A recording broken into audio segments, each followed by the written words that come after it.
تو دونوں مل کر کے اگر آپ کو اللہ نہ کرے کو نقصان ہو جاتا ہے تو وہ آپ کا ان کا ایک پرسنل میٹر ہے.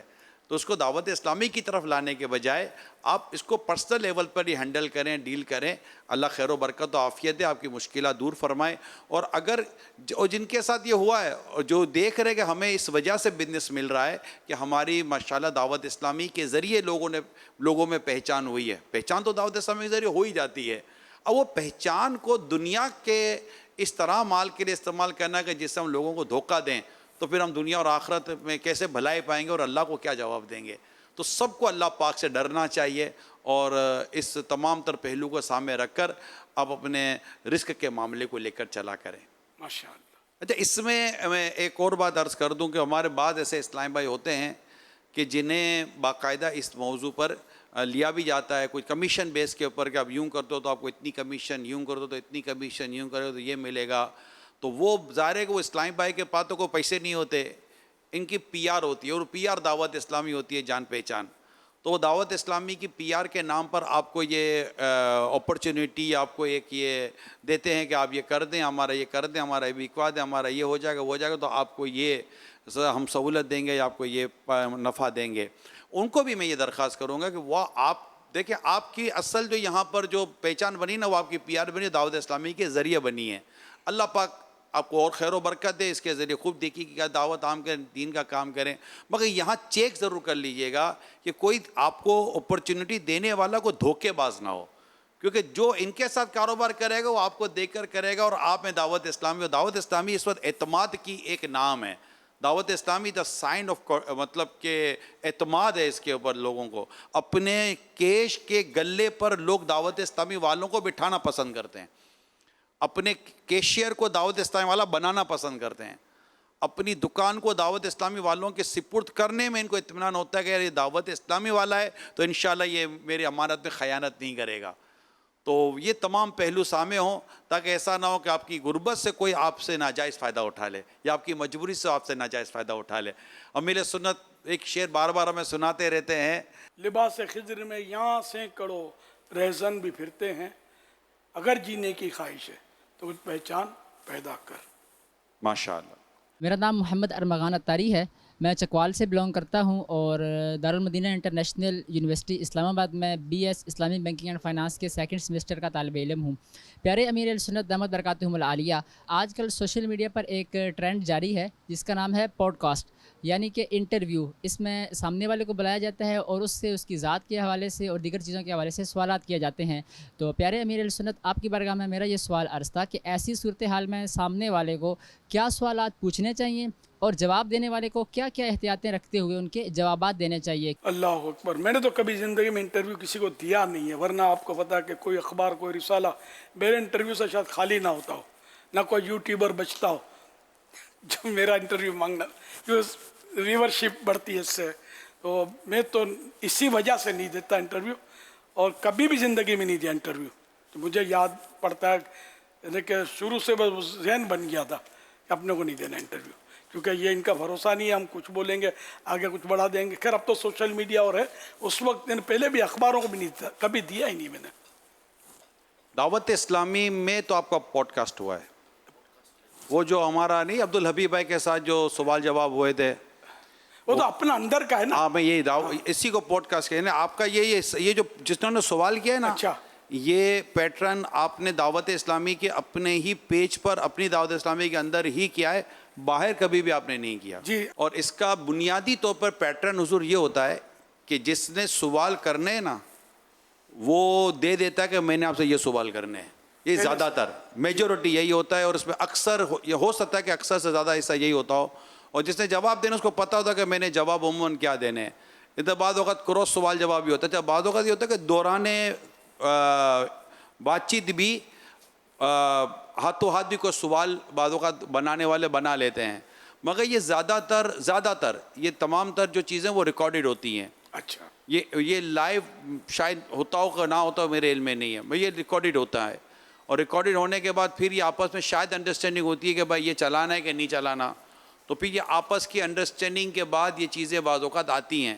اچھا, اس میں ایک چیز یہ حضور ہو سکتی ہے جو اس طرح کی سوال جواب کے اندر, کہ کہ بعض اوقات یہ ہوتا ہے کہ جیسے آپ بیٹھے تھے، سوال جواب کی تیاری جیسے ہو گئی ہے، اب ابھی سوال جواب شروع نہیں ہوئے اور یہ دونوں بیٹھ کر ڈسکشن کر رہے ہیں کہ میں آپ سے یہ پوچھوں گا تو یہ ہے، تو اب یوں ہوگا تو یوں ہوگا، اچھا مائک لگا ہوا ہے اور دونوں کو یہ نہیں پتا کہ ہم دونوں کی باتیں آڈیو ویڈیو ریکارڈ ہو رہی ہے، اور وہ بالکل اندر کی بات ہوتی ہے کہ کرنا ہے کہ نہیں کرنا، یہ طے کیا جائے گا، اگلا منع کر دے بھائی اب یہ سوال مت کیجیے گا، اور یہ آ رہا ہے، اب یہ ریکارڈ ہو گیا، اب یہ جس نے ریکارڈ کیا اس نے بعض اوقات یہ چیز اپنے پاس محفوظ کر لی اور اس سے جاری کر دیا، اور یہ ایسا ہوتا ہے بعض اوقات کہ یہ دونوں کے لیے بڑی آزمائی، شرمندگی اور بدنامی کا یا کسی اور وجہ کا سبب بھی بن سکتا ہے.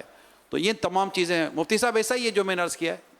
جی ایسا ہی، اکثر ایسا ہی ہوتا ہے، اور بہرحال اس میں یہ بہت عموم ہو گیا، لائیو بھی ہوتے ہیں اس طرح، اور پھر اس کے بعد یہ بدنام کرنے کے لیے بھی ہوتے ہیں، مقابلوں کے لیے بھی ہوتے ہیں، کسی اور کو بدنام کرنے کے لیے بھی ہوتے ہیں، تو بہت کچھ اب اس کے اندر یہ جو جتنی سوشل میڈیا کی بہت ساری خرابیاں ہیں. انٹرویو کی جدید شکل ہے، جی انٹرویو اور ایک دوسرے کے ساتھ تاثرات لینے کی ایک جدید سوشل میڈیا پلیٹ فارم پر ایک نئے نام کے ساتھ، یعنی کہ نئی پیکنگ کے اندر ایک نئے انداز سے پرانا مال پیک کر لیا جاتا ہے. اصل میں وہ انٹرویو تو جیسے کسی کا ایک مرتبہ لے لیا نا، یہ پوڈ کاسٹ کی پوری سیریز ہوتی ہیں. جی ہاں، وہ بھی کسی بھی ایک موضوع پر آپ نے گفتگو، مثل نظر بد پہ آپ نے گفتگو کرنی ہے. ہم لوگوں نے کیا تھا سبحان بھائی اور نے مدنی چینل کے اوپر، تو دوسرا موضوع پھر پوڈ کاسٹ میں دوسرا ہو جائے گا، تیسرا اور ہو جائے گا.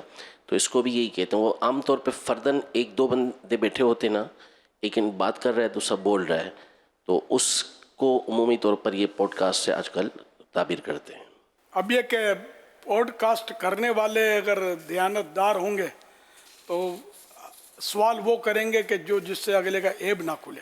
بعض اوقات کہ ایسے سوالات کر دیتے گھبرا کے وہ عیب کھول دیتا ہے. اب ایک دور میں کسی صدر کا صحافیوں نے گھیرا ہوگا، تو اخبار میں نے پڑھا، جب یہ سوشل میڈیا نہیں تھا، کہ وہ تھا کہ صدر نے وہ کہہ دیا کہ مطلب ہاں بھائی ہماری میاں بیوی کی لڑائی ہو جاتی ہے کبھی، تو کبھی کبھی وہ مجھ سے جیت بھی جاتی ہے. اب پھر جو بھی مذاق اڑے گا سمجھے وہ آپ سمجھ سکتے ہیں. تو ایسے مطلب رسک کون لے؟ ہم لوگ کبھی کبھی صحافیوں میں بیٹھتا ہوں میں، تو مطلب یہ پہلے سے طے ہوتا تھا اپنے حاجی عمران وغیرہ کہ یہ کوئی سوال جواب نہیں کرنا ہے. اس طرح ہم لوگ احتیاط کرتے تھے کہ کہیں یار کوئی نکل گیا تو پھر یہ اخبار میں چڑھا دیں گے. ایک لیڈر کا مجھے اچھی طرح پتہ ہے، سمجھے کہ وہ مطلب اس نے انٹرویو سے لیا ہوگا، انٹرویو اس کا چھپا، اب وہ چیختا تھا میں نے یہ نہیں بولا تھا، میں نے یہ نہیں بولا تھا، یہ ان لوگوں نے انٹرویو میں میرے یوں کر دیا یوں کر دیا. اب پچھتا ہے کیا ہو جب چڑیاں چگ گئی کھیت، تو آدمی پہلے سے محتاط رہے. وہ گجراتی کہوت ہے، چیتیا نر سدا سکھی، یعنی محتاط آدمی ہمیشہ سکھی رہتا ہے. ہم دعوت اسلام والے نا اپنے ہی الحمدللہ اپنے انداز میں رہتے ہیں. ہمارا اپنا مدنی چینل ہے، ہمارا اپنا سوشل میڈیا ہے، الحمدللہ ہمارے اپنی ساری نظام اور حساب کتاب ہے. تو اللہ پاک کا کرم ہے، اور امیل سنت کا اللہ سلامت رکھے. امیل سنت کا یہ جو انداز ہے نا کہ آپ نے اس طرح مطلب کہ کوئی اور ونڈو کھولی نہیں ہے، تو اس میں بھی عافیت کا راستہ ہی نظر آیا الحمدللہ. میں ملتان سے یہاں 12 دن کے قافلے میں آیا ہوں. امیر سنت کی زیارت کری، بہت خوشی ہوئی. میرا سوال یہ ہے کہ اگر کوئی شخص بولنے سے معذور ہو یعنی گونگا ہو، تو کیا وہ تکبیر تحریمہ یعنی اللہ اکبر نہ کہہ پائے تو کہ اس کی نماز درست ہوگی؟ وہ یہ کہ بہار شریعت جلد اول صفحہ 508 پر ہے کہ صرف وہ جبکہ تلفظ ادا کرنے پر قادر نہیں ہے، لفظ نکال نہیں سکتا، وہ گونگا ہے جیسے، تو وہ تصور میں مطلب ارادہ کر لے تکبیر کہنے کا، تو اس کی نماز ہو جائے گی. تکبیر تحریمہ مثلاً کہہ رہا ہے یا دیگر تکبیر، تو وہ دل میں ارادہ کافی ہے. یہ الفاظ لکھے ہیں بہار شریعت میں، اس پر تلفظ واجب نہیں، دل میں ارادہ کافی ہے. صلو علی الحبیب صلی اللہ علی محمد. میں انقرہ میں موجود ہوں. انقرہ ترکی کا شہر ہے، اور جس مزار پر میں حاضر ہوں یہ مزار ہے سلطان فاتح، ان کے دادا پیر کا. سلطان فاتح جن کے مرید تھے، ان کا نام شمس الدین اور شمس الدین مرید ہیں حاجی بہرام ولی کے، انقرہ میں ان کا مزار موجود ہے۔ اور یہ جگہ انقرہ کی بلند ترین جگہ ہے، یہاں پہاڑی تھی اور پہاڑی پر آپ ماہوے عبادت رہا کرتے تھے، اور اسی جگہ پر آپ کا پھر مزار بنا۔ ایک چیز مزید آپ کے سامنے عرض کرتا چلوں کہ جس جگہ آپ کا مزار ہے، مزار سے متصل مسجد ہے۔ جب آپ یہاں تشریف فرما ہوئے تو اس علاقے میں اس وقت غیر مسلم آباد ہوں گے، ان کی عبادت گاہ بھی تھی۔ آپ کی توجہ، آپ کی تربیت کی برکت سے الحمدللہ کثیر تعداد میں لوگ مسلمان ہوئے۔ تو جب سارے کے سارے علاقے والے اسلام قبول کرنے کی طرف آ گئے تو یہاں عبادت گاہ جو ان کی تھی اس کی حاجت ہی نہ رہی، تو اسی جگہ کو پھر اللہ تعالی جل جلالہ کی عبادت کے لیے مسجد میں تبدیل کر دیا گیا۔ یہاں ایک عالی شان خوبصورت مسجد بھی ہے، مسجد بہرام ولی۔ حاجی بہرام ولی یہ صاحب مزار ہیں، امیر اہل سنت تشریف فرما ہیں۔ امیر اہل سنت کی خدمت میں عرض کروں گا کہ اللہ تعالی جل جلالہ کے نیک بندوں نے جو دلوں کو فتح کرنے کا یہ سلسلہ کیا، تو اس حوالے سے برائے کرم کچھ ارشاد فرمائیے گا کہ یہ روحانی اعتبار سے تقوی اور پرہیزگاری کے نور سے سامنے والوں کو فتح کرنا اور ان کے دلوں میں اسلام کی محبت کو ڈالنا، یہ کس انداز میں ہوا کرتا ہے۔ جس طرح آپ نے سوال میں کہا نا کہ انہوں نے مطلب غیر مسلم تھے اور کی عبادت گاہ کو مسجد میں تبدیل کر دیا گیا، غیر مسلم مسلمان ہو گئے، تو اس طرح ہوا کرتا ہے نا۔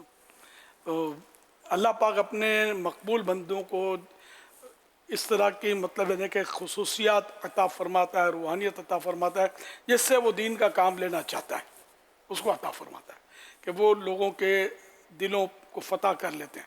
جیسے ہمارے غوث پاک نے کتنے عرصہ ہوا دنیا سے پردہ فرما کے دل جیتے ہوئے نا، ہمارے ابھی تک ہمارے دل مفتوح ہیں، وہ فاتح ہیں ہمارے۔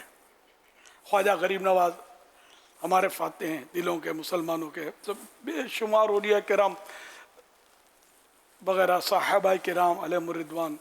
تو اس طرح مطلب ہے کہ اللہ پاک دلوں میں محبت ڈال دیتا ہے، اس کی کشش ڈال دیتا ہے، اور اس طرح مطلب دل فتح ہو جاتے ہیں۔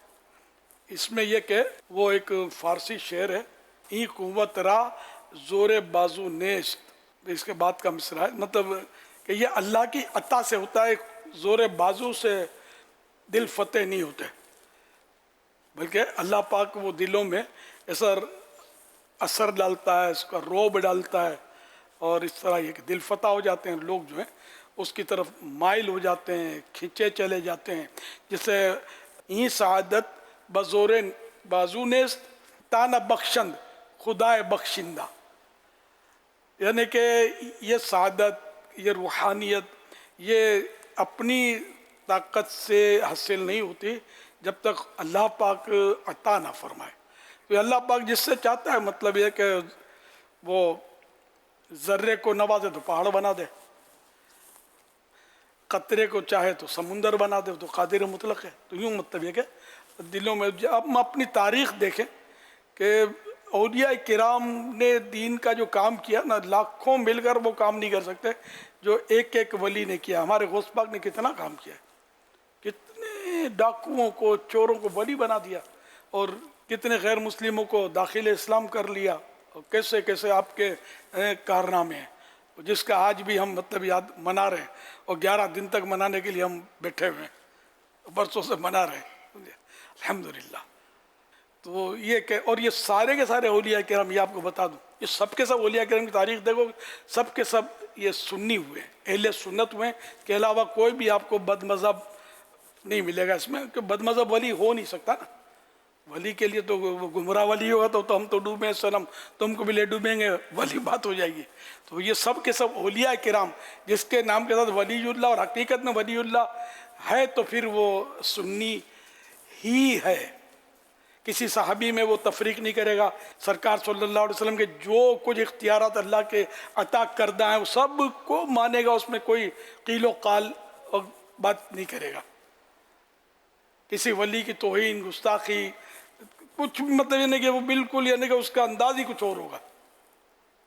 تو اللہ کریم ہمیں اولیاء کرام کے دامن سے وابستہ رکھے، اور اللہ پاک نے ہم کو وابستہ رہنے کا ارشاد بھی فرما دیا، یا ایھا الذین آمنوا اتقوا اللہ وکونوا مع الصادقین، اے ایمان والو اللہ سے ڈرو اور سچوں کے ساتھ ہو جاؤ.